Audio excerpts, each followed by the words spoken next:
దేవుడు మనతో ప్రత్యేకంగా మాటలు ఆశపడతాడు. కాబట్టి వాక్యంలోకి వెళ్ళే ముందు చిన్న ప్రార్థన చేసి వాక్యంలోకి వెళ్దాం. మా మిక్కిలి ప్రేమిస్తున్న పరలోకపు తండ్రి యేసయ్యాని కొందనాలు నాయన, యువతికాల సమయంలోనైనా అలబలము ఐక్యలము ప్రభు అరడుకు అల్లు కా తండ్రి మాకు ఇచ్చే సమయాన్ని బట్టి మీకు వందనాలు. వాక్య ద్వారా మీరు మాతో మాట్లాడండి, బలపరచండి. ఎవరికి ఏది అవసరమో వాక్య ద్వారా మాట్లాడినా ప్రత్యేకంగా బలపరచండి.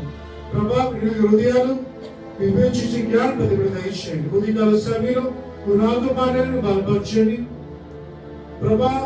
ఈ వాక్యం ప్రతికి జీవితంలో ఫలింప చేయండి. ముఖ్య ప్రభా ఈ పరిశుద్ధాత్మ కంచి వారంలో ఉంచండి. ప్రతి హృదయాలు వాక్యం ద్వారా తెలవమని నడిపించమని ఈ చిన్న ప్రార్థన యేసయ్య అతి పరిశుద్ధ నామములో వినయంతో ప్రభువుచున్నాం తండ్రి, ఆమేన్. హల్లెలూయా, హల్లెలూయా. మనకు తెలిసిన విషయమే, ఈ నెలంతా కూడా క్రిస్మస్ ఆరాధన జరుగుతూనే ఉన్నాయి. అనేక చోట్ల అనేక సంఘాల్లో దేవుని వాక్యము బలంగా విత్తబడుతూ ఉంది. అయితే అనేకమైన క్రిస్మస్ సందేశాలు మనం వింటూనే ఉన్నాం. అనేక క్రిస్మస్ సందేశాల ద్వారా మనం బలపడుతూనే ఉన్నాం. ఈరోజు దేవుడు ఒక ప్రత్యేకమైన వాక్యం ద్వారా మనతో మాట్లాడాలని ఆశపడుతున్నాడు. ఈరోజు దేవుడు మనతో మాట్లాడాలనుకున్న వాక్య అంశం జ్ఞానుల జీవితం నుంచి ఆత్మీయ పాఠాలకు నేర్చుకుని ఆశపడుతున్నాం.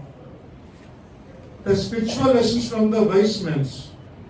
జ్ఞానుల జీవితం నుంచి కొన్ని ఆత్మీయ పాఠాలు. మొట్టమొదటిగా యేసే పుట్టిన తర్వాత గొర్రెల కాపర్లకి యేసే కనిపించి, దావీదు కనిపించి, నమ్మ పలానా చోట యేసే పుడుతూ ఉన్నాడు, అక్కడికి వెళ్ళి చూసాడని చెప్పి మొట్టమొదటిగా గొర్రెల కాపర్లకి దావీదు వచ్చి చెప్పడం జరిగింది. అయితే గొర్రెల కాపర్లకి క్లియర్ ఎక్స్ప్లెయిన్ చేసింది. దావీదు వచ్చి లోకాసు 2 అధ్యాయం 2 మనం చూస్తూ ఉంటది కదా. తూర్పు దేశంలో ఒకసారి లోకాసు 2 అధ్యాయం 8వ వచనం నుంచి సార్. ఆ దేశంలో కొందరు గొర్రెల కాపరులు పొలములో ఉండి రాత్రి వేళ తమ మందను కాచుకొని చుండగా ప్రభువు దూత వారి యొద్దకు వచ్చి నిలిచెను. ప్రభువు మహిమ వారి చుట్టూ ప్రకాశించినందున వారు మిక్కిలి భయపడిరి. అయితే ఆ దూత, భయపడకుడి, ఇదిగో ప్రజలందరికీ కలుగబోవు మహా సంతోషకరమైన సువర్తమానము నేను మీకు తెలియజేయుచున్నాను. దావీదు పట్టణమందు నేను రక్షకుడు మీ కొరకు పుట్టి ఉన్నాడు, ఈయన ప్రభువైన క్రీస్తు. ఇక్కడ మొట్టమొదటిగా యేసే పుట్టిన తర్వాత గొర్రెల కాపర్లకి కనిపించడం జరిగింది. అది గొర్రెల కాపర్లకి క్లియర్ ఇన్ఫర్మేషన్ ఇచ్చింది. బాబు వాళ్ళ చోట యేసే పుట్టాడు, ఆయనకి వెళ్ళి చూడండి, స్ట్రైట్ గా వెళ్ళి లెఫ్ట్ టర్న్ అయ్యి రైట్ కి వెళ్తే ఆ ఇంటి వెనకాల పశువుల బాబు ఉంటుంది.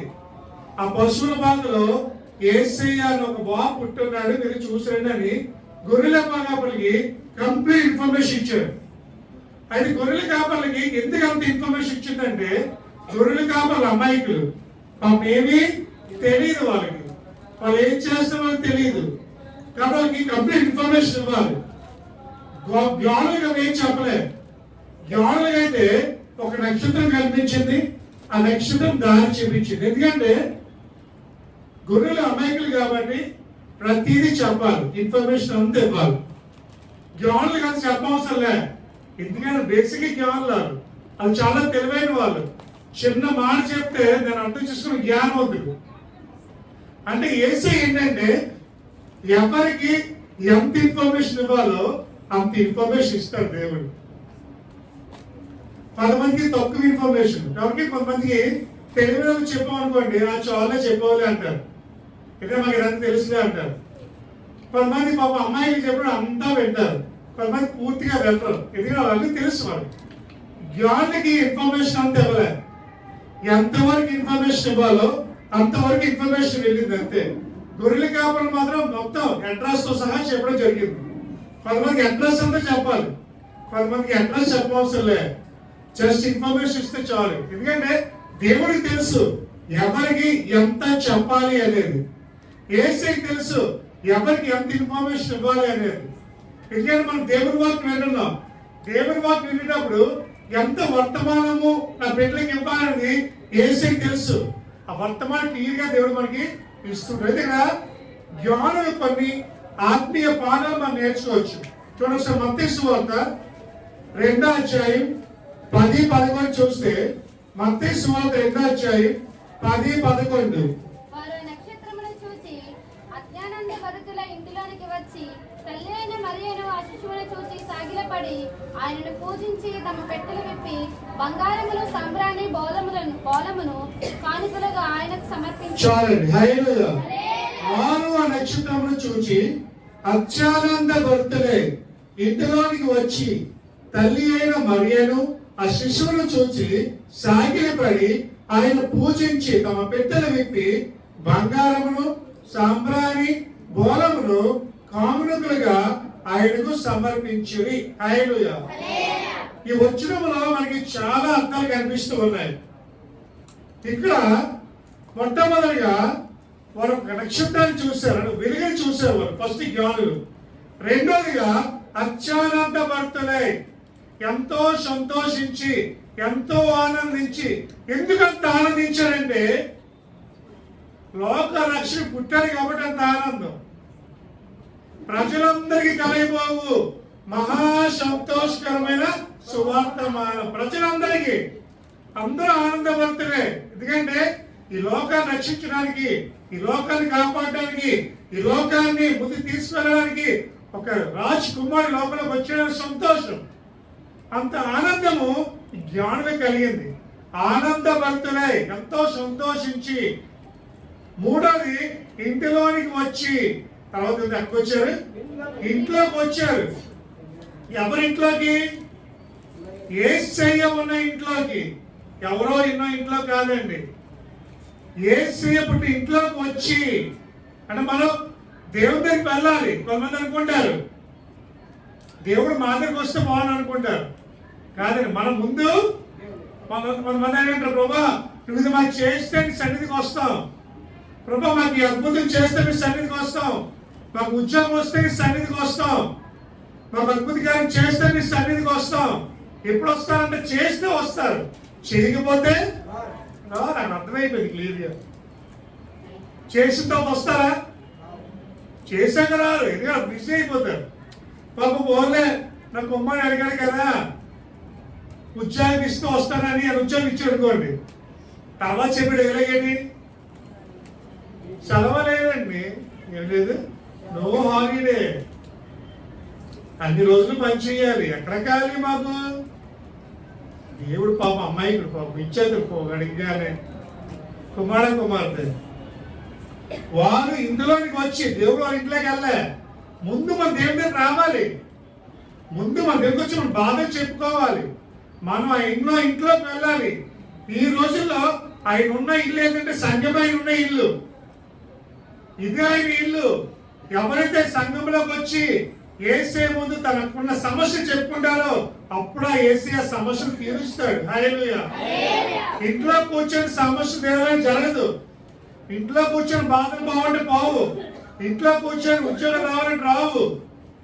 ముందు దేవుని సన్నిధికి వచ్చి, దేవుని సన్నిధిలో ఆ ఇంటిలోనికి వచ్చి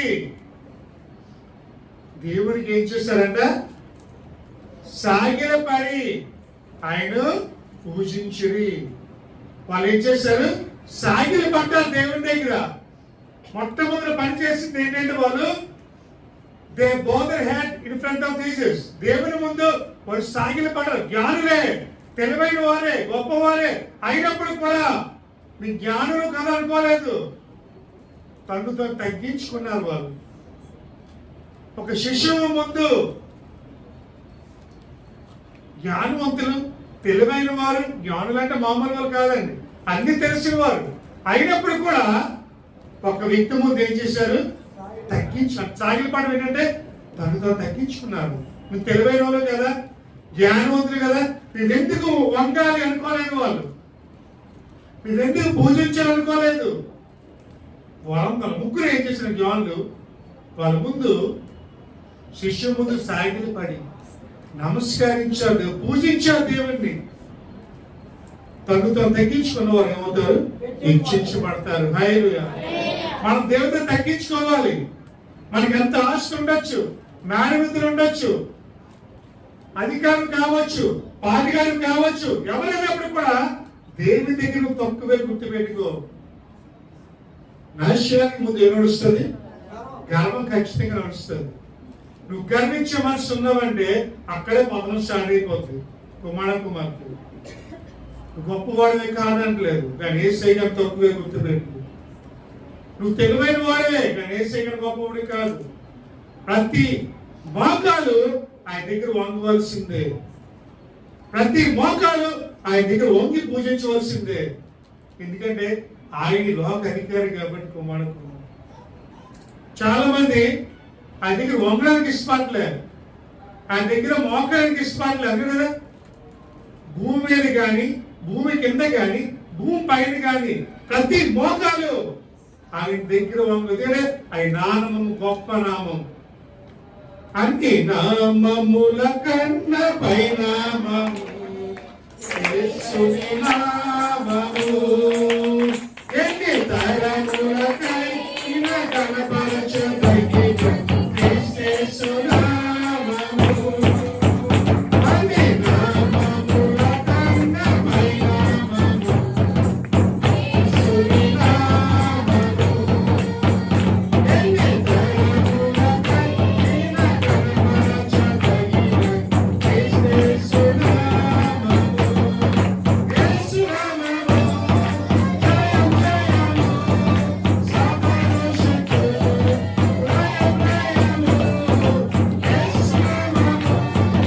జయం జయము.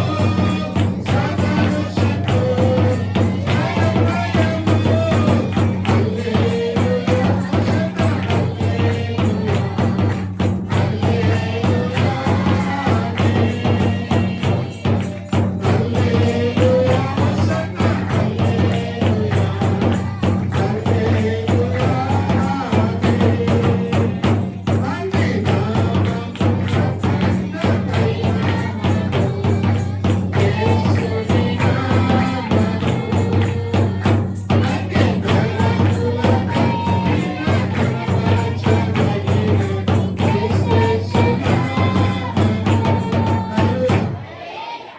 అన్ని నామముల కన్నా పై నామము.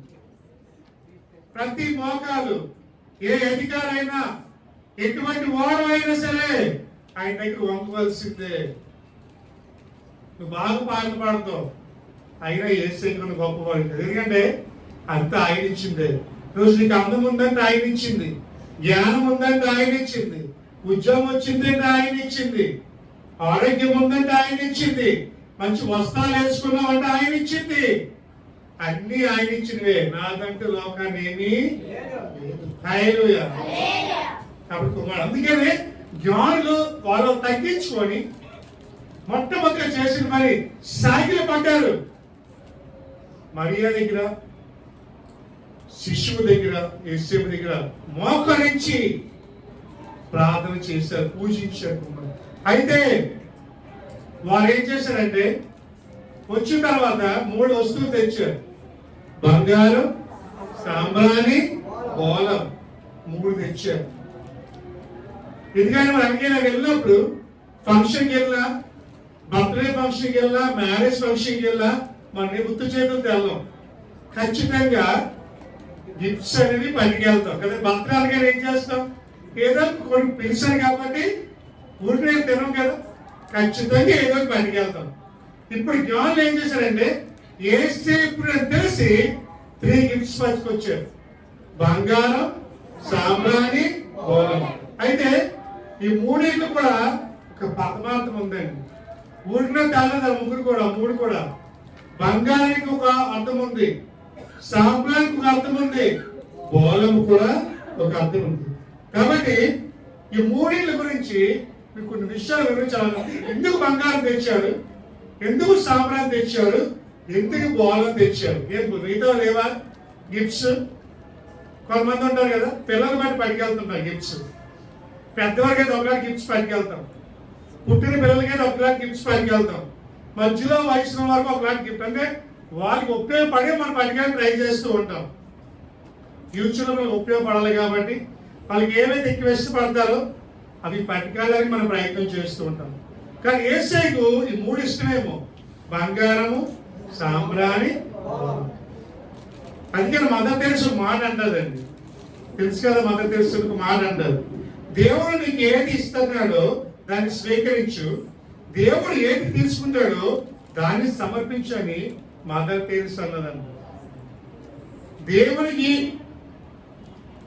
నీకు ఏది ఇస్తాడో దాన్ని స్వీకరించు. యేసయ్య నీకు ఏది ఇస్తాడో తీసుకో, యేసయ్యకి ఏది ఇస్తాడో నువ్వు అని మదర్ తెరెసా చెప్పడం జరిగింది.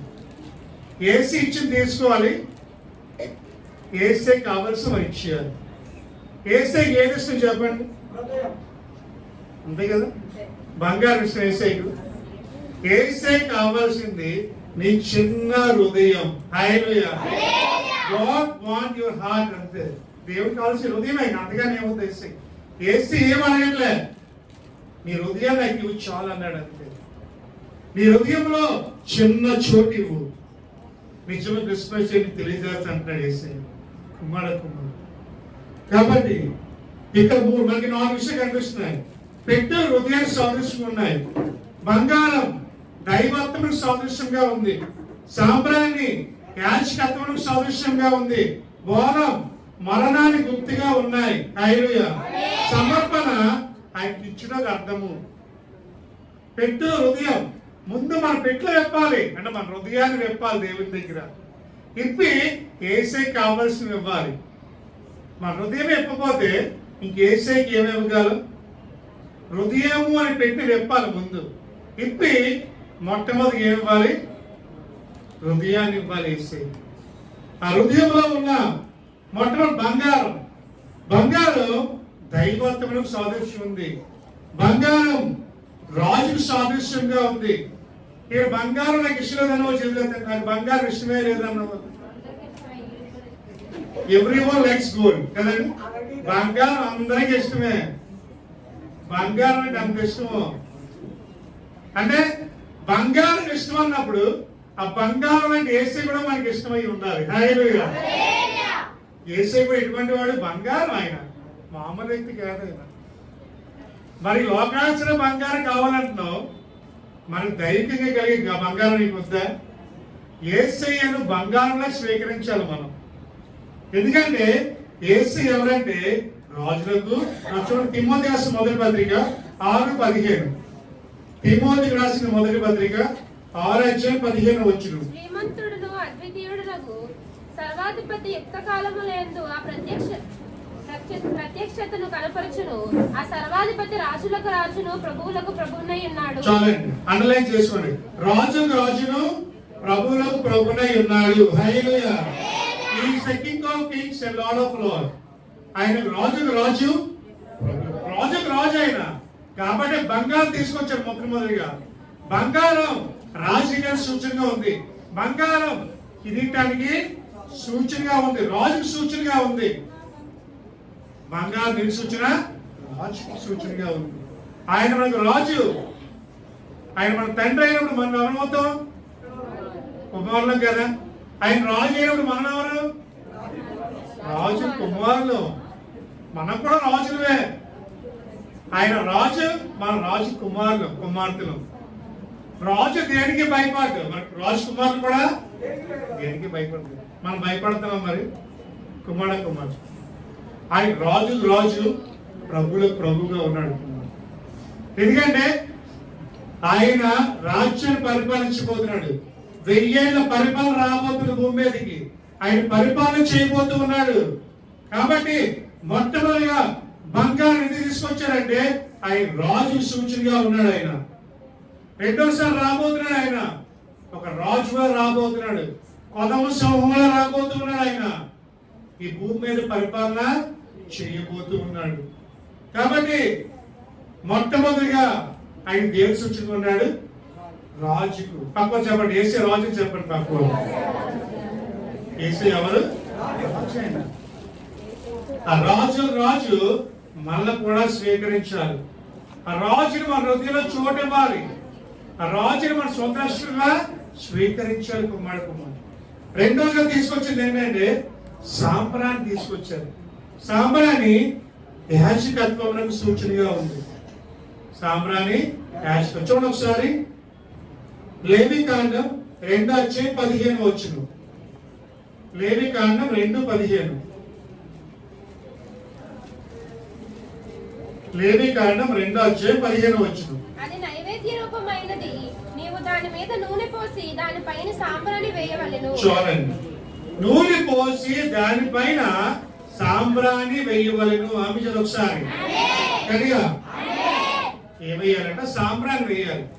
సాంబ్రాణి ఎప్పుడు వేస్తే చెప్పండి.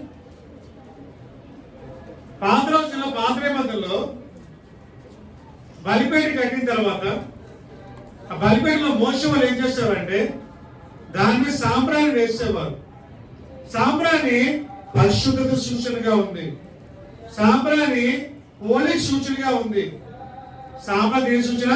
పరిశుద్ధ. ఎందుకంటే ఆయన పరిశుద్ధులు కనుక మనకు కూడా ఉండాలి, పరిశుద్ధమై ఉండాలి. యేసే పరిశుద్ధుడు, ఆయన పరిశుద్ధుడు కాబట్టి మనకు ఎలా ఉండాలి? పరిశుద్ధిగా. యేసే ఎవరు చూడగలరు చెప్పండి? యేసే ఎవరు చూడగలరు? హృదయ శుద్ధి గలవారు ధన్యులు, వారు దేవుని చూచెదరు. ఎవరు హృదయం మీద శుద్ధిగా ఉంటుందో వారే యేసేని చూడగలరు, వారే యేసేతో మాట్లాడగలరు, వారే యేసేని కలుసుకోగలరు, వారు మాత్రం దేవుడితో మాట్లాడగలరు. హృదయం శుద్ధి లేకుండా, హృదయము ఆనందంగా లేకుండా, హృదయంలో యేసే లేకుండా దేవుడు మనకి కనిపించే కుమార్తె. ముందు మనలో యేసై ఉండాలి. నిజమే క్రిస్మస్ అంటే ఏంటి? క్రీస్తుని కలిగి ఉండడం, క్రీస్తు మనలో ఉండడం, క్రీస్తు మనలో జీవించడం, అది నిజమైన క్రిస్మస్. నీ హృదయంలో యేసై చోటివ్వు, అప్పుడు పరిశుద్ధం అవుతావు. యేసై నీళ్ళు వస్తే పరిశుద్ధం అవుతావు, లేకపోతే పరిశుద్ధుడు కాదు కుమార్తె. అనేక మంది మార్తా, మరియా, లాజర్ వాళ్ళ ముగ్గురు కూడా చేసే పని తెలుసండి. యేసైకి చోటు ఇచ్చేవారు. ఆ బేకరీకి వెళ్ళినప్పుడు, యేసే మార్గంలోకి వెళ్ళినప్పుడల్లా వాళ్ళ ఇంట్లోనే భోంచేసేవాడంట. లేవా మిగతా ఇల్లు? అక్కడ బేకరీ ఇల్లు లేవా? చాలా ఇల్లు ఉన్నాయి, కానీ మీరు ఎక్కడ భోంచేసేవారు? యేసే వెళ్ళి వాళ్ళ ఇంట్లోనే భోంచేసేవాడు. ఎందుకంటే యేసయ్య ఆ కుటుంబాన్ని ప్రేమించేవాడు కాబట్టి. కుమార్తె అలాగే నువ్వు కూడా యేసయ్యకి ఏం చేయాలి? చూడాలి. ఆ సాంబ్రాణి వలె నీ హృదయంలోకి యేసయ్య రావాలి. ఆ సువాసన వలె హృదయంలోకి రావాలి. అందరూ వేసే వరకు సాంబ్రాణి తెలుసా నీకు? ఈ స్టేజ్ ఇప్పుడు అంటే అందరూ ఎక్కేస్తున్నారు స్టేజ్. ఈ స్టేజ్ ఎక్కడికి అవ్వదు. ఎవరైతే పరిశుద్ధులో వాళ్ళే స్టేజ్ ఎక్కాలి. ఎందుకంటే 3 ఉంటాయి: ఆభరణము, పరిశుద్ధ స్థలం, అతి పరిశుద్ధ స్థలం. అతి పరిశుద్ధ స్థలంలో అందరూ రాకూడదు. ఎవరైతే యాజకత్వం చేస్తారో, ఎవరైతే ధూపం వేస్తారో వారు మాత్రమే వేదిక మీద రావాలి. ఒక తెర ఉండేది ముందు, తోడ కట్టేవారంట. తెలుసా మీకు? మంచి ఆ యాజకుడికి తోడ కట్టేవారంట. తోడ కట్టి ఆ అంగకి దానిమ్మకాయలు అలాగే గంటలు కట్టేవారు. ఎందుకంటే లోపలికి వెళ్ళిన తర్వాత, ఈ స్టేజ్ ఎక్కిన తర్వాత ఎవరైనా తప్పు చేస్తే, యాజకుడు చేసే తప్పు చేస్తే అక్కడ ప్రాణం పోయిందండి. ప్రాణం పోగానే గంట మోగట్లేదని చచ్చిపోయినట్టు లెక్క. ఆ గంట మోగుతుందంటే బ్రతుకున్నట్టు లెక్క. అది గంటలు కట్టేవారు. వెంటనే ఎప్పుడైతే ఆ గంట మోగలేదో తోడపడి బయట లాగించేవారండి. అంటే అలా చనిపోయాను అర్థం. అని చూసిన ఎంత పరిశుద్ధ స్థలం అది. అంటే అంత పరిశుద్ధ స్థలంకి ఎంత ప్రాధాన్యత ఇవ్వాలో మనం.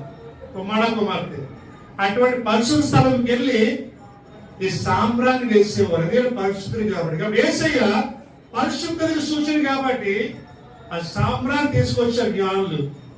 ఆయన హోలీ కాబట్టి. ఎందుకంటే ఆయన కన్యక కుమారుని కానీ ఎవరికంటారు? కన్య కుమారుని అంటే అది సాధ్యమా చెప్పండి? ఒక కన్య కుమారుని కలగలదా? పోలే. ఎవరికి అన్నారు? మరియాకి అన్నారు. వాళ్ళు మరీ కోటీశ్వరాలా? కాదే. చిన్న పాకలో ఉండేదంట మరియమ్మ. చిన్న పేద కుటుంబం, తినడానికి కుటుంబం మరియా. కానీ యేసయ్య ఆ మరియానే ఎన్నుకున్నాడు. హల్లెలూయా. ఎందుకంటే మరియా పొర్రాలు. మెస్సయ్య కోసం ఎదురు చూస్తే ఆమెకి యేసయ్య ఆమె కళ్ళు అవి పట్టడం వల్ల మరియతో దేవుడు మాట్లాడాడు. అయితే నీకు అనొచ్చు, అయితే యేసయ్య యూదుల్లో ఎందుకు పుట్టాడు చెప్పండి, మిగతా లేవా? అక్కడ ఎందుకు పుట్టడం జరిగింది? ఇక్కడ ఏంటంటే మరియా యూదుల్లో ఒక ఆచారం ఉందండి. యూదులు ఏంటంటే పెళ్లి మూడులో జరుగుతుంది. మొట్టమొదటిగా పుట్టగానే ఒక నిశ్చాతులు చేస్తారు. రెండోది ప్రధానం, మూడోది పెళ్లి కదా. ఫస్ట్ ఏం చేస్తాం? నిశ్చాతం, తర్వాత ప్రధానం, తర్వాత పెళ్లి. యూదులంట నిశ్చాతం ఎప్పుడు చేస్తారంటే పుట్టినప్పుడు ఏం చేస్తారంట 5 ఏళ్ళ లోపే నిశ్చాతం చేసేస్తారు. 5 years లోపే. అంటే పుట్టగానే ఈమె నా అల్లుడు, నా కోడలు ముందు అనిచుకుంటారంటే పుట్టగానే 5 years లోపే అయిపోతాను నిశ్చార్థం. మీ అబ్బాయి నాకు ఇవ్వు, మా అబ్బాయి నీకు ఇస్తాను, నిశ్చార్థం అయిపోతాను. నిశ్చార్థం అయిపోయిన తర్వాత ప్రధానం చేయబడ్డారు. ప్రధానం చేస్తే పెళ్లి అయిపోయినట్టు ఆల్మోస్ట్. కానీ కలవకూడదు పురుషులు. ప్రధానం చేసి ఆల్మోస్ట్ పెళ్లి అయిపోయినట్టు, వేరే ఆప్షన్ లేదు, మ్యారేజ్ అయిపోయినట్టే. కానీ ఇద్దరు కలవకూడదు, పెళ్లి అయిపోయి కలవకూడదు. అది ఒక ఆచారం ఉండేది. తర్వాత మ్యారేజ్ అయ్యేది. అంటే మరీ ఆల్రెడీ ప్రధానం చేయబడి ఉంది, అంటే ఆల్రెడీ మ్యారేజ్ అయిపోయినట్టే యేసేపుకు మరియాకు. అప్పుడు వచ్చి అంటే అది అప్పుడు ఏంటంటే ఒకవేళ టైంలో కలిసారు అనుకోండి, ప్రధానం అయిపోయిన తర్వాత ఒకవేళ భార్య ఇద్దరు కలిసారు అనుకోండి, రాళ్ళతో కొట్టి చంపే ఆచారం ఉంది అప్పుడు. ఒకవేళ కలిస్తే వాళ్ళు రాళ్ళతో కొట్టి చంపేసేవాళ్ళు. మీకు తెలుసు, వాళ్ళు రాళ్ళతో కొట్టి చంపాలి. వెళ్తాం యేసయ్య క్షమిస్తారు అంటే రాళ్ళతో కొట్టేస్తారు ఎవరైనా కలిస్తే. అయితే ఆ టైంలో గాబ్రియెల్ వచ్చి అంటారు మరియా అనగానే భయపడింది. ఏంటంటే నువ్వు గర్భం ధరిస్తావు అందుకని భయపడింది. ఏంటి నీ పురుషుని అడగని దాన్ని నాకెలా గర్భం వస్తుంది కానీ ఒక మాట అన్నది, నీకు చంపేస్తా అనలేదు కానీ నేను పురుషుని అడగదు అంటే చాలా తెలుగుగా మాట్లాడేది మరియమ్మ. నేను పురుషుణ్ణి ఎరగని దాన్ని నాకెలా పుడతాడు అనమది. పరిశుద్ధాత్మ వల్ల నువ్వు గర్భాన్ని ధరిస్తావు. మరియకు తెలుసు ఒకవేళ గర్భవతి అయితే మరియను చంపేస్తారని తెలుసు, ఎందుకంటే అది ఆచారం కాదు. అప్పుడు రాళ్ళతో వచ్చి చంపేస్తారని తెలుసు మరియకు. కానీ మాట అన్నది దేవుని చిత్తమే నెరవేరని అంటారు. అంటే మరియా ఎంతో త్యాగం చేసింది. చచ్చిపోవాలని పర్లేదు, చనిపోయినా పర్లేదు, యేసయ్య నాకు కావాలి. చనిపోయిన పర్లేదు, ఆ పరిశుద్ధుడు నా దగ్గర నుంచి రావాలి. కుమార్తె ప్రతికుడికి ఇస్తే షావైతే అంటే మరియా చూసారు ఎంత త్యాగం చేసిందో. అంటే తెలుసు, అయ్యో బయట సమాజం తెలిస్తే నేను గర్భం ధరించాలని నన్ను రాళ్ళతో కొట్టి చంపేస్తాను. అయినప్పుడు కూడా ఒకటి అన్నది, చచ్చిపోతాను కానీ నా యేసయ్య కావాలి నా హృదయంలో. మరియా అంటే అర్థమే చక్కబడి మరియానగా తెగ నొరుకుంటారు అర్థం. మరియానగా తెగ నొరుకుంటారు అంటే అది మరియా ఒకటి చెప్పాలంటే మారా జీవితం ఒకటి చెప్పాలంటే మారా అనుభవంలో ఉంది. అటువంటి మార అనుభవం మధురంగా మారే కారణం ఏంటంటే ఆమెలోకి యేసయ్య వచ్చాడు కాబట్టి. హల్లెలూయా, హల్లెలూయా. ఎవరి జీవితంలో యేసయ్య పుడతాడో వారు మారకున్న జీవితాన్ని మధురంగా మారిపోతాయి. చేదుగా ఉన్న జీవితాలు మధురంగా మారిపోతాయి. కుమ్మడు చాలా మంది రోజులు మారగానే జీవిస్తున్నారు, చేదు అనుభవాలకు వెళ్తున్నారు. ఆ చేదు అనుభవాలు మధురంగా మారాలంటే వాళ్ళు ఎవరు రావాలి? యేసయ్య రావాలి. హల్లెలూయా. ఆ పరిశుద్ధ నీలో పుట్టాలి. అందుకే వాళ్ళు రెండోదిగా సామర్థ్యం. మూడోదిగా చూస్తే బోలం తీసుకొచ్చారు. మూడోది ఏంటి? బోలం మరణానికి గుర్తుగా ఉంది. బోలం దేని గుర్తుకుంది? మరణానికి. చూడండి పరిశుద్ధ లేఖనంలో యోహాను సువార్త 19వ అధ్యాయం 39-40. యోహాను సువార్త 19వ అధ్యాయం 39-40. మొదట రాత్రి వేళ ఆయన యొద్దకు వచ్చిన నికోదేము కూడా బోలముతో కలిపిన అగ్గరు రమారమి 150 సేర్ల ఎత్తు తెచ్చెను. అంతటా వారు యేసు దేహమున ఎత్తుకొని వచ్చి యూదుల పాతిపెట్టు మర్యాద చొప్పున ఆ సుగంధ ద్రవ్యములో దానికి పూసి నారబట్టలు చుట్టిరి. యేసు చనిపోయిన తర్వాత వాళ్ళు బోలము తీసుకొచ్చి వాళ్ళు ఏం చేశారు, కలిపి అగారు రమారని 150 సేర్లు ఎత్తు తెచ్చి యేసుకు చుట్టడం జరిగింది. హల్లెలూయా. అంటే బోలము మరణానికి సూచనగా ఉంది. అంటే బోలం ఎందుకు తెచ్చారంటే యేసు చనిపోతారని తెలుసు, యేసు పుట్టిందే చచ్చిపోయాలని తెలుసు, యేసు పుట్టింది మరణానికి అని తెలుసు. అది సాదృశ్యంగా ఉంది. పొత్తి కుండలతో చుట్టబడి అన్నాం. పొత్తి కుండలు ఎవరితో తెలుసా? చరిత్రలో చుడతారండి, కుండలు చుట్టరు. చచ్చిపోయిన వాళ్ళకి పొత్తి కుండలు చుడతారు. మనం చనిపోయి క్లాత్ చుడతాం కదా, వైట్ క్లాత్, దేని సూచన? మరణాన్ని. అది చుట్టారు యేసు పుట్టినప్పుడు. అంటే యేసు పుట్టిందే ఎవరి కోసం? మన కోసం, ఆయన కోసం కాదు. నిన్ను నన్ను రక్షించడానికి, నిన్ను నన్ను కాపాడడానికి, నిన్ను నన్ను పల్లవి చేర్చడానికి ఆ మనిషి కుమారుడు మన కొరకు ప్రాణాన్ని అర్పించాడు. హల్లెలూయా. మన కుమారుడు ఎంత గొప్ప త్యాగం చూశారు. ఒక శిశువు పుట్టింది చనిపోవడానికి, అంటే మన కొరకు, నీ కొరకు, నా కొరకు ఆయన చనిపోవడానికి లోకంలోకి చూడండి. అందుకనే యెషయా గ్రంథం 53:5, యెషయా గ్రంథం 53:5. మన అతిక్రియలను బట్టి అతడు గాయపరచబడెను, మన దోషములను బట్టి నలుగగొట్టబడెను, మన సమాధానాత్మకమైన శిక్ష అతని మీద పడెను, అతను పొందిన దెబ్బల చేత మనకు స్వస్థత కలుగుచున్నది. చూడండి, మన అతిక్రమాలను బట్టి ఆయన గాయపరచబడెను. మనం చేసిన పాపాలను బట్టి గాయపరచబడ్డాడు, మనం చేసిన అపరాధాలను బట్టి గాయపరచబడ్డాడు, మన దోషాలను బట్టి ఆయన గాయపరచబడాడు. కుమారుడు ఆయన ఆయన ఆయన ఆయన ఏ తప్పు లేదు. పిల్లలు కదా, ఈయనలో నాకు ఏ దోషము కనిపించలేదు అన్నాడు. కానీ మన పాపాలు ఆయన మీద వేసుకున్నాడండి. మనం చేసే అపరాధాల మీద వేసుకొని ఆయన ప్రాణాన్ని లోపల అర్పించి ఉన్నాడు. ఆయన చనిపోయింది నీ కొరకు, నా కొరకు. గుర్తుపెట్టుకో, ఆయన రక్తము చిందించకుండా మన పాప క్షమాపణ లేదు. ఆ రక్తము చిందించకుండా మనకి విమోచన లేదు.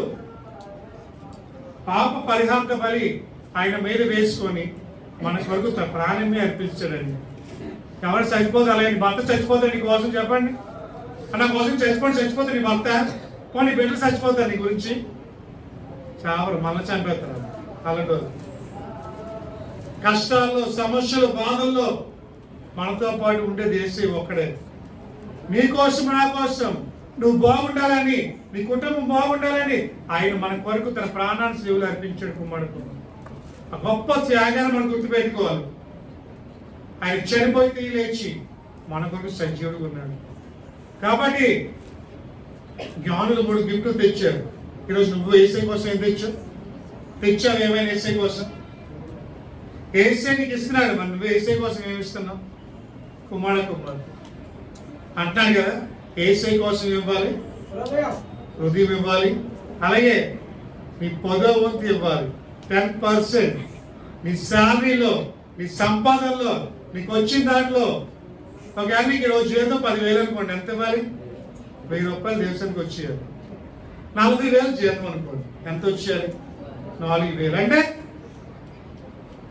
దేవునికి యాకోబు అంటాడు కదా, నేను బలిపీఠం కట్టి ఇక్కడ నా 10వ భాగం దేవునికి ఇస్తానన్నాడు యాకోబు. కుమారుడు దేవునికి ఇవ్వాల్సింది దేవునికి ఇచ్చేయాలి, దేవుని దగ్గర తీసుకోవాల్సింది మనం తీసుకోవాలండి. మద్దతు తెలుస్తుంది కదా, ఆయనకి ఇవ్వాల్సింది ఆయనకి ఇచ్చేయాలి, ఆయనకే తీసుకోవాల్సింది తీసుకోవాలి. ఆయనకి ఇచ్చేవాల్సింది ఏంటి? మన హృదయం. ఆయనే తీసుకోవాల్సింది ఆయనకున్న మంచి హృదయం. హల్లెలూయా. మన కోపం, మన ద్వేషం, మన అహం, మన అసూయ, ఇవన్నీ యేసుకి ఇచ్చేయాలి. యేసుకి ఉన్న ప్రేమ, శాంతి, కరుణ, దయ, ఇవన్నీ మనం తీసుకోవాలంట. తీసుకుంటే ఈరోజు ఇవన్నీ అది తీసుకుంటేనే మన క్రైస్తవులు. క్రిస్మస్ అంటే ఓ స్టార్ పెట్టి సంబరం చేసుకుని మంచిది కాదంటే, కానీ వీటన్నిటితో పాటు నీ హృదయంలో యేసుకి చోటు ఇవ్వాలి. మరియా ఇచ్చింది యేసయ్య చోటు, జక్క ఇచ్చాడు యేసయ్య చోటు. ఈరోజు నువ్వు ఇచ్చావు యేసయ్య చోటు నీ ఇంట్లో. ఓ క్రిస్మస్ పండుగ చేసుకుంటున్నావు, క్రీస్తులేని క్రిస్మస్ కాదండి, అది క్రిస్మస్ అయిపోదు. క్రిస్మస్ కాదు అంటే, క్రిస్మస్ అంటే దేవుళ్ళని క్రిస్మస్ అయిపోదు. కుమారుడు నువ్వెన్ని చేసినా యేసయ్య లేకపోతే వ్యర్థం, ఎన్నున్నా యేసయ్య లేకపోతే. రోజు ఉన్నాడా నీ హృదయంలో యేసయ్య? ఆదివారం ఒక్కరోజు ఉంటున్నాడా, మీ రోజు ఉండలేదా? అన్ని రోజులు ఏసీ హృదయంలో ఉండాలి. ఏసీ ఇంట్లో ఏముంటుంది చెప్పండి? ఏముండదు, శాంతి సమాధానం ఉండాలి. అది కావాలి క్రైస్తవులకి మెయిన్. ఆయన వచ్చిందే సమాధానం ఇవ్వడానికి, ఆయన వచ్చిందే నీకు శాంతి ఇవ్వడానికి. కానీ ఈరోజు క్రిస్మస్ చేసుకుంటున్నావు, ఈరోజు ఏసీ కోసం హృదయాన్ని ఇస్తావా? ప్రభా అమ్మా నీ హృదయం నాకు ఇవ్వమ్మా. హృదయం మోసకరమైనది, బహు వ్యాధి కలిగి, దాన్ని తప్పించడానికి ఏసీ లోపలికి వచ్చాడు. ఆ చిన్న హృదయంలో ఏసీ చోటి ప్రభా ఈరోజు హృదయం నువ్వు ఉంటే చాలు ప్రభా, నువ్వు మాట్లాడితే చాలు, నువ్వు చూపు చూస్తే చాలు, నాకు ఇంకేం అక్కర్లే ఈ లోకంలో. నాకు ఆస్తి మాత్రం కాదు కావాల్సింది, నువ్వే కావాలి. మళ్ళీ మాణిక్యాలు కాదు కావాల్సింది, నువ్వు మా ఇంట్లోకి రండి ప్రభా. నువ్వు వస్తే మా ఇంట్లో క్రిస్మస్, నువ్వు వస్తే మా ఇంట్లో ఆనందం, నువ్వు వస్తే ఈ రోజు నాకు సంతోషం ఏంటంటే మా ఇంట్లో ఏమున్నా లేకపోయినా మా ఇంట్లో ఏసీ ఉన్నా నాకు చాలా. హల్లెలూయా. చాలా మంది అంటారు, ఏంటి మీ ఇంటి ముందు స్టార్ పెట్టలేదు ఏంటంటే, మీ ఇంట్లో క్రిస్మస్ చెట్టు పెట్టలేదు ఏంటంటే. అవన్నీ ఎందుకు, మా ఇంట్లో ఏసీ ఉన్నాడు కదా, పెట్టుకోవడం మంచిదే.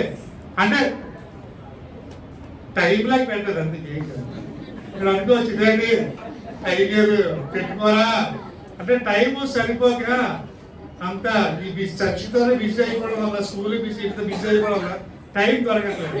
కానీ నాకు సంతోషం ఏంటంటే నా ఇంట్లో నా హృదయంలో ఆ స్టార్ ఉంది, ఆ చెట్టు ఉంది, ఇవన్నీ ఇచ్చిన ఏసై కూడా ఉన్నాడు. హల్లెలూయా. హల్లెలూయా. మనం పెట్టుకోండి, కానీ మీ ఇంట్లో కూడా మీ హృదయంలో కూడా అవన్నీ ఉండాలి. బంగారం సాంబ్రాణి అంత విలువ తేలేకపోవచ్చు దేవునికి, నీకు కావాల్సింది ఏసైకి ఈరోజు అంటున్నాడమ్మా. నా పుట్టినరోజు కదా ఏం తెచ్చావు, నా బర్త్డే కదా ఏం తెచ్చావు వేసి అడుగుతాడు. ప్రభా ఏమి తేలేదు ప్రభా అంటే కుదరదు. ఏసై ఏదో తేవాలి కదా, ఏమి తేకపోతే నువ్వు వేసే వాడు చూడాలని తేగు, దేవుడు చూస్తాను తీసుకురా. ఎందుకంటే ఏసీ అంటాడు, నువ్వు కుడి చేతి ఇచ్చిందంట, ఎడం చేయి తెలియకూడదు, ఎడం చేతి ఇచ్చింది కుడి చేయి తెలియదు. మరి ఏసీకి తెలుసు కదా, పాస్ట్గా అనౌన్స్ చేయలేకపోవచ్చు, కానీ ఏసీకి తెలుసు కదా నువ్వేం తెచ్చావు. ఏసీ ఇస్తాడు నీకు కావాల్సినవన్నీ. ఏసీకి ఇస్తే ఏసీ నీకు ఇస్తాడమ్మా. ఏసీకి ఇవ్వకపోతే ఏసీ కూడా నీకు ఏమి ఇవ్వడు. మన అన్నిటికీ డబ్బులు బయటకు వస్తాయి, కానీ ఏసీకి ఇవ్వడానికి మాత్రం చేతులు రావు. కుమారుడు ఆయన ఇచ్చాడు, ఆయనకే ఇస్తున్నాం, ఎవరికి కదా ఆయన ఇచ్చినవే కదా ఇస్తున్నాం. మనం ఎక్కడి నుంచి వచ్చేయండి, ఏమి ఇచ్చినా ఆయన ఇచ్చినవే కదా, ఆయనకి తిరిగి ఇస్తున్నాం. మేము ఇచ్చాము ఇవ్వలేదు కాదు, కానీ ఏసైకు ఈరోజు నీ హృదయాన్ని ఇచ్చింది. నీలో కూడా రాజగుండం తీసి మాంసకుండా ఏసైకి ఇవ్వు. నీకు నిజమైన క్రిస్మస్ ఏంటో దేవుడు నీకు చూపిస్తాను. ఇద్దామా ఈరోజు? పక్క చెప్పండి, దేవుడు హృదయాన్ని ఇవ్వని చెప్పండి. పక్క ఆమె గట్టిగా గట్టిగా ప్రార్థించేద్దాం. దర్శనం ఒక్క 2 నిమిషాలు. ఈరోజు దేవుడు మాతో మాట్లాడుతుంది. ఆ పరిశుద్ధతను బలపరుస్తుంది. ఈరోజు నువ్వు ఏ స్థితిలో ఉన్నావో తెలియదు, కానీ ఏ పరిస్థితిలో ఉన్నావో తెలియదు, కానీ కొన్ని నిమిషాలు వేసే ప్రార్థించేద్దాం. ప్రభా నీకు కుదిరదు తండ్రి. ప్రభా ఈ ఉదయకాల సమయంలో నువ్వు మాట్లాడిన దాన్ని బట్టే నీకు నిజమే తండ్రి. జ్ఞానం తండ్రి, బంగారం సామ్రాన్ని పోలం తీసుకొచ్చావు ప్రభా. ఈ 3 తండ్రి, ఈ రాజరికానికి తండ్రి, పరిశుద్ధాత్మకు తండ్రి ప్రభా, నీ మరణానికి సూచనగా ఉన్నాయి నాన్న. ఈరోజు అంటున్నావు అమ్మా ఈ హృదయం నాకు ఇవ్వంటున్నావు తండ్రి. ప్రభా ఇదిగో నా హృదయాన్ని ఇస్తున్నాను ప్రభా, నా హృదయాన్ని సమర్పిస్తున్నాను ప్రభా. ఒక్కసారి ప్రభు ప్రార్థించేద్దామా, దేవుడు ప్రార్థించేద్దాం. ఈరోజు ఈ హృదయానికి ఏసైకి ఇస్తావా ప్రభా? ఇదిగో నా హృదయం నీకు ఇస్తాను. ఈ రోజు వరకు మోసకరంగా జీవించానేమో, ఈ లోకానుసరిగా జీవించాను కదా ప్రభా.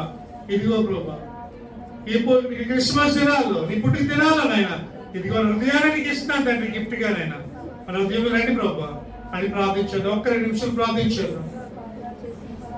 పరిశుద్ధులు పరిశుద్ధులు అని దూతలంతా భక్తులతో కొన్ని ఆరపడుచున్న వేసే నీకు తండ్రి. ఉదయకాల సమయంలో నువ్వు మాట్లాడే విధానం బట్టి నీకు వదినాను ప్రభా. ఈ రోజు నీ వాక్య ద్వారా బలపరుచున్నాయి ప్రభా. నిచ్చే ప్రభా పెట్టుల హృదయాలు నింపు తండ్రి ప్రభా. బంగారము సమర్పించాలని సమర్పించమంటున్నావు తండ్రి ప్రభా. నీకు ప్రభా హృదయాన్ని నింపంటున్నావు ప్రభా హృదయాన్ని ఇస్తే ప్రభా నీ మంచి హృదయం మాకు ఇస్తావు నాయన. ప్రభా నీ హృదయం మాకు కావాలి నాయన. క్రీస్తు ప్రభా మా కొరకు చనిపోయి ప్రభా మా కొరకు మంచి జీవితాన్ని మాకు ఇచ్చావు నాయన. ఇదిగో ప్రభా ఈ రోజు నుంచి ప్రభా నా హృదయంలోకి ఆహ్వానిస్తున్నాను తండ్రి. ప్రభా మా హృదయంలోకి రండి నాయన. మా హృదయంలో నివసించండి ఆయన. జక్కి ఇంట్లోకి వెళ్ళో రక్షణ వచ్చింది ప్రభా. మా ఇంట్లోకి రండి ప్రభా మాకు రక్షణ వస్తుంది. ఒక్కసారి ప్రభా ఈ విన్న వాక్యము తండ్రి ఈ క్రిస్మస్ దినాల్లో ప్రభా హృదయానికి ప్రభా గిఫ్ట్ గా ప్రభా దయచేయండి తండ్రి. ప్రభా వెళ్ళలేని హృదయానికి ఇవ్వడానికి ప్రభా రాతి గుండె తీసి మాంసం కుటుంబం దయచేయండి ప్రభా. ఎంతకాలం వాక్యం ఉంటున్నా సరే ప్రభా వాక్యాన్ని స్వీకరించలేకపోతున్నాం ప్రభా. రాతి గుండె తీసి మాంసం కూడా దయచేయండి ప్రభా. ఈ విన్న వాక్యం ప్రతి జీవితంలో ఫలింపచేయండి. 30 60 100 ఫలింపచేయండి ప్రభా. ఈ వాక్యం ప్రభా ఇడు కట్టమని బలపరచండి. ఈ చిన్న ప్రార్థన యేసును సమర్పించుకుంటూ యేసును వచ్చిన ఆమేన్.